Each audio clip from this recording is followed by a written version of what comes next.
Autoscanner. A continuación, solo por el Garage TV.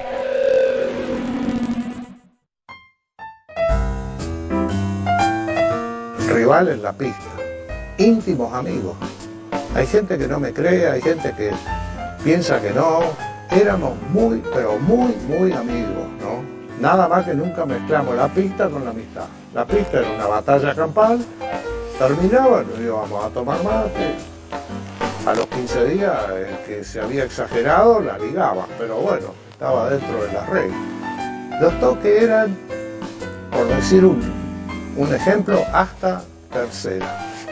Cuarta y quinta, no hay toque, porque vamos en quinta a fondo y me mando por afuera y si vos no levantás, yo me pego, yo sé que vos levantás y le gano el puesto. Llegamos a la horquilla, obviamente me pega, me saca el autor. Esa era la forma, ¿no? No. Al hospital o íbamos los dos o no iba ninguno.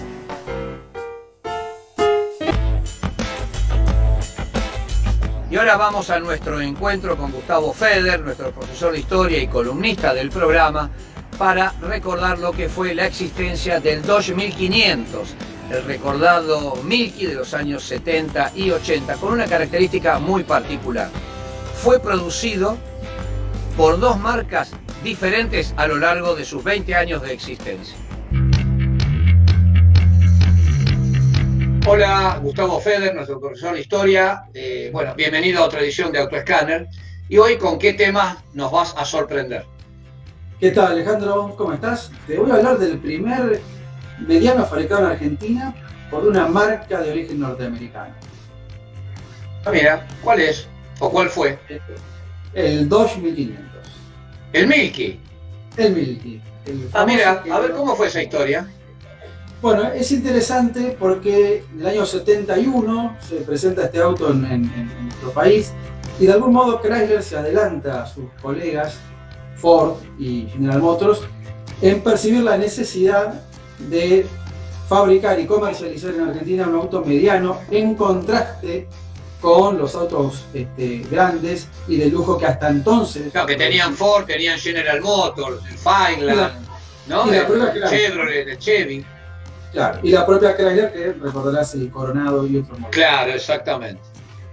Así que esto ¿Y cómo llega ese auto acá en Argentina? Bueno, a través de la filial que Chrysler tenía en Europa, Chrysler Europe, toma como punto de partida el modelo inglés Hillman Avenger, un modelo que se había presentado en 1970, y entonces se toma este vehículo para poder producir en Argentina, obviamente con la marca Dodge, ¿no? Y te podría decir que es uno de los primeros autos. En ese momento pertenecía a Chrysler. Claro, había una filial que era Chrysler Europe, que era el grupo Roots inglés, y Simca, que era de Francia, sí. Y Roots había desarrollado el Hillman. Muy bien, y entonces, ¿cómo llega a la Argentina? Llega a través entonces de este vínculo, y de algún modo es un pionero en este concepto de auto mundial, ¿no? Porque se lo fabricó, como te decía recién, en Inglaterra bajo la denominación Hillman Avenger, también se lo vendía como Sunbeam en otros países europeos, en Estados Unidos se lo vendió como Plymouth Cricket y también en Brasil, que se lo comercializó, versión dos puertas, con el curioso nombre de Dodge Polara, ¿no? Que acá mira, hicieron una mezcla de conceptos y de nombres. Acá lo asociamos a los autos grandes, ¿no? Así que esto es un poco el origen y la génesis del querido Milky. ¿Y cómo fue la motorización, las versiones? ¿Cómo se desarrolló ese vehículo acá en Argentina? Bueno, en 1971, cuando se lo presenta, estaba la versión básica que justamente la denominación del auto tiene que ver con el motor de 1500 centímetros cúbicos, una configuración muy tradicional con tracción trasera, y era un auto, un sedán 4 puertas que tenía capacidad para transportar 5 pasajeros, un auto bien pensado para la familia, que tuvo varias evoluciones a lo largo de la década del 70. Aparece tiempo después una versión potenciada que fue el GT90, con una potencia de 90 HP, de su denominación. Fue el primer auto mediano con caja automática, una novedad para el mercado argentino. Después lanzó una versión de 1800 centímetros cúbicos que le dio un poquito más de potencia. Sí, el 1.8. El 1.8. Tenía un tablero muy interesante, un tablero con 5 relojes tenía, muy lindo. O sea, tenía... y algunas mejoras también. Claro, tal cual. Sí, grande, su tapizado y demás.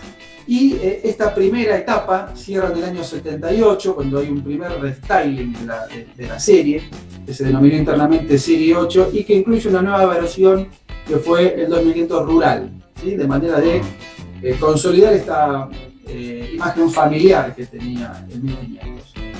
Claro, fue pensado para la familia, claramente, aparte de un auto compacto, y me acuerdo que era la publicidad en aquellos años decía que siempre andaba, que no se rompía nunca, que era casi eterno, porque tenía una mecánica muy sencilla.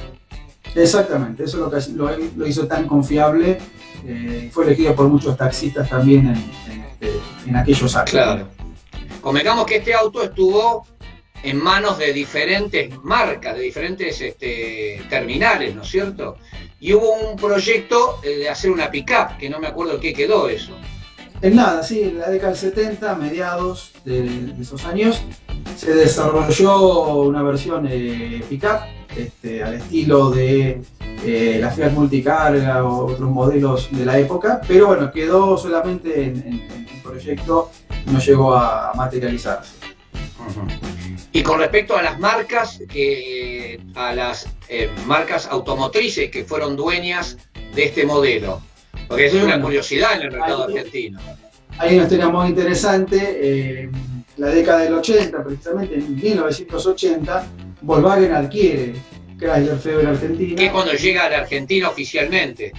Exactamente. Y a partir de entonces, Volkswagen aceptó una modificación en la producción, deja de hacer los autos grandes, las pick-up y los camiones, y se concentra en el 2500, que con leves cambios pasa a ser primero 2500 Serie W, con el loguito que decía fabricado por Volkswagen Argentina, y en 1982 lo empiezan a comercializar como Volkswagen 1500, con un restyling que ya incluye el logo de Volkswagen en el frontal, en la parrilla, y modificaciones estilísticas que tratan de despegarlo un poco del histórico modelo de Chrysler.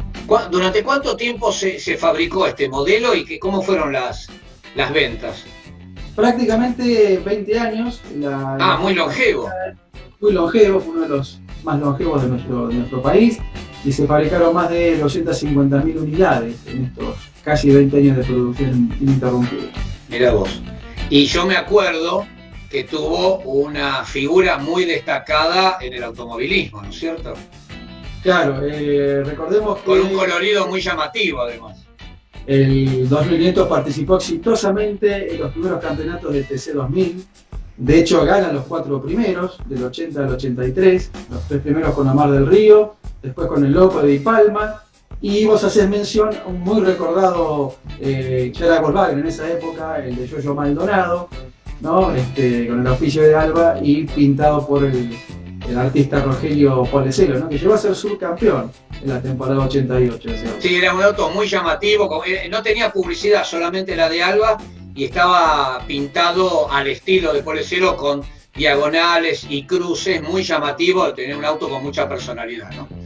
Sí. Bueno, Gustavo, como siempre, un placer tenerte en el programa, en esta oportunidad con la historia del Milky Dodge 1500. Muy bien, ya seguimos con más Autoescáner.